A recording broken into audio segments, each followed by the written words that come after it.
Cartas de Cristo, Carta 7, Parte 1. Introdução à Carta 7. Canal. Há um acontecimento estranho, milagroso, ligado a esta carta. Quando estava terminada, foi dito claramente ao canal que fora usada a parábola de Mateus 13, versículo 3, como parágrafo inicial. Pouco tempo depois, veio ao canal, de maneira muito forte, a impressão de que anexara um parágrafo na página 2, marcado com asteriscos. A carta 7 foi impressa e, ao conferir as páginas, ficou surpresa, pasma, ao descobrir que a metade da primeira página havia sido ocupada com as palavras: "Eu sou a vida, a verdade e o caminho". Essas palavras não haviam sido digitadas no computador. Parecia ser uma nota de rodapé, porém a nota somente poderia ter sido escrita usando as instruções precisas e específicas do WordPerfect para criar uma nota de rodapé.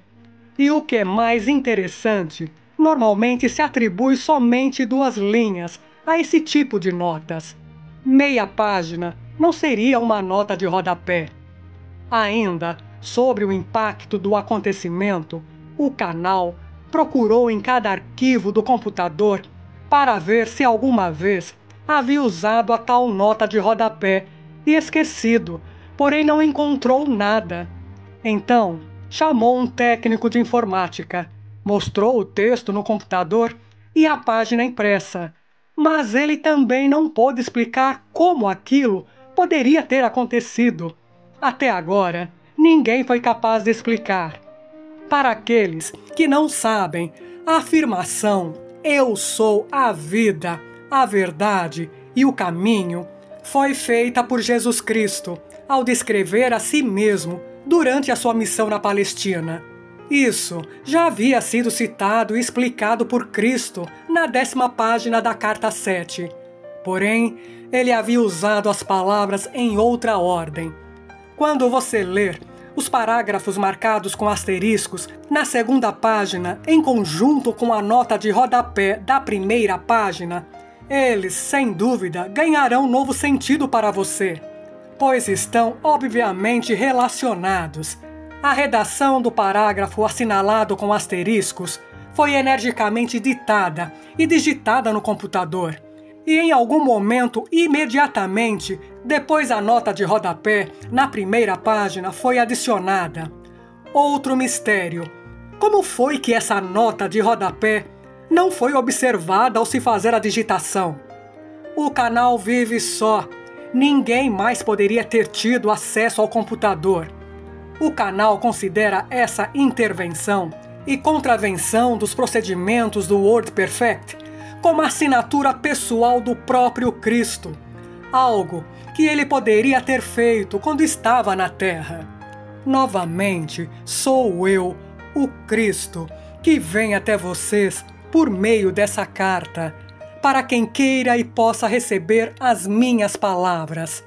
A seguinte parábola aplica-se tanto à sua era moderna como aos tempos dos judeus há 2001 anos. Eu recomendo essa verdade para você que lê essas cartas. Um semeador saiu a semear. Ao semear, algumas sementes caíram ao longo do caminho, e vieram os pássaros e as comeram. Outras caíram em terreno rochoso, onde não havia muita terra.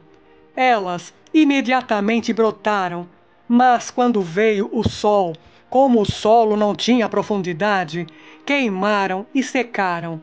Outras caíram entre os espinhos, e esses cresceram e as sufocaram. Outras caíram em boa terra e produziram grãos.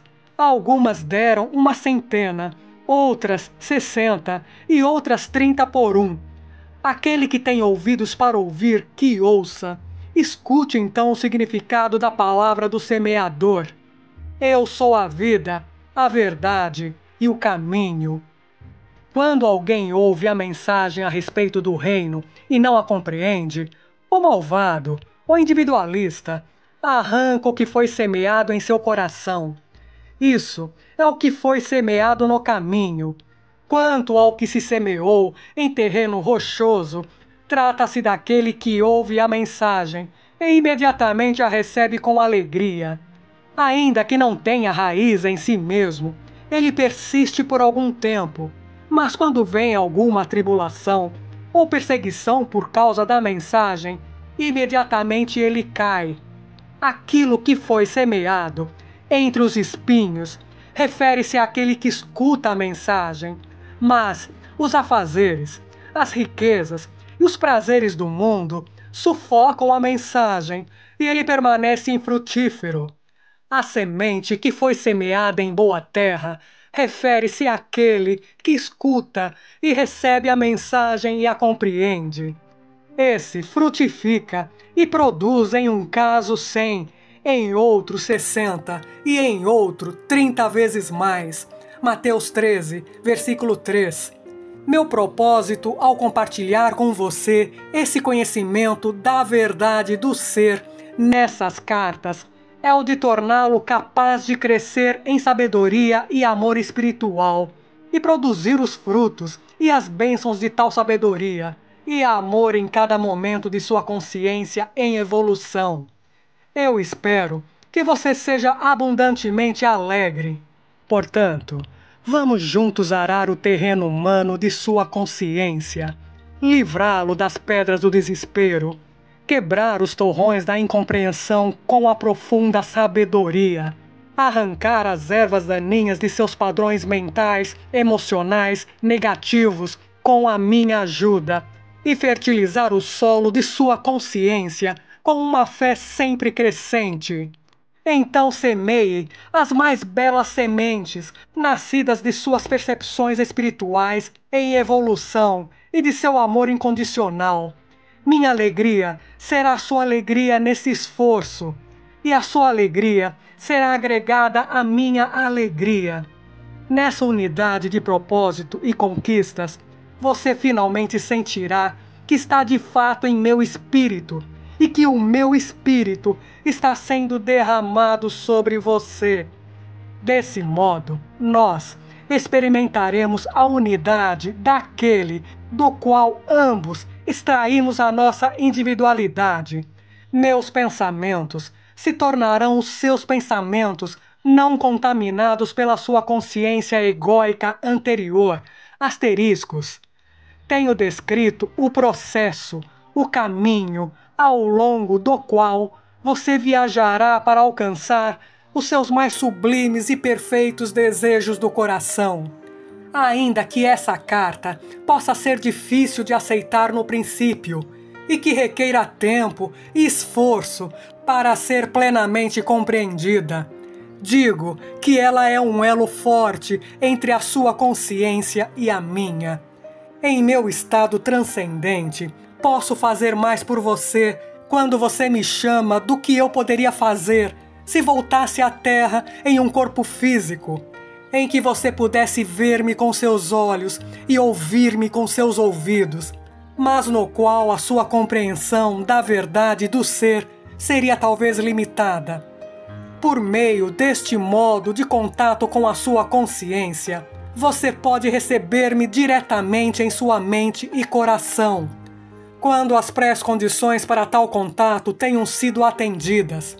Pois digo verdadeiramente que, quanto mais tempo e meditação você dedicar a essas cartas, maiores possibilidades você terá de receber de mim diretamente a mais alta inspiração e instrução. A cada leitura destas cartas, as suas próprias frequências de consciência se elevarão mais e mais em direção às minhas frequências de consciência espiritual. E no final, seremos capazes de alcançar um verdadeiro lugar de encontro de consciências. Então, a sua vida frutificará em abundância. Para explicar por que isso é assim, devo dizer que minha consciência desce através de muitos planos diferentes de frequências vibratórias para atender às necessidades daqueles que buscam ajuda e inspiração, Os muitos diferentes planos de consciência pelos quais atravessa a minha consciência são todos distintos uns dos outros. Cada nível de frequência de consciência cria e se manifesta como diferentes condições de existência, uma vez que as mais altas e as mais baixas frequências vibratórias são produzidas por padrões ou formas de consciência espirituais, mentais, emocionais mais altas ou mais baixas, por padrões altos ou baixos. Quero dizer, aqueles que estão mais próximos ou mais distantes da intenção da consciência divina. Como você sabe, cada frequência de vibração de ondas sonoras produz a sua nota e tom próprio, único e individual. Da mesma maneira, as formas habituais de pensamentos mentais, emocionais, produzem as suas próprias frequências vibratórias na consciência, e essas, por sua vez, produzem as condições externas nas quais a consciência reside. Quanto mais altas forem as frequências vibratórias de consciência, mais bonita, harmoniosa, alegre e realizada é a vida daquele que reside nessas frequências. Quanto mais baixas forem as frequências, mais dura, amarga, áspera e miserável é a vida daquele que está em ressonância com tais frequências. Sua vida é marcada pelo desastre, privação e brutalidade.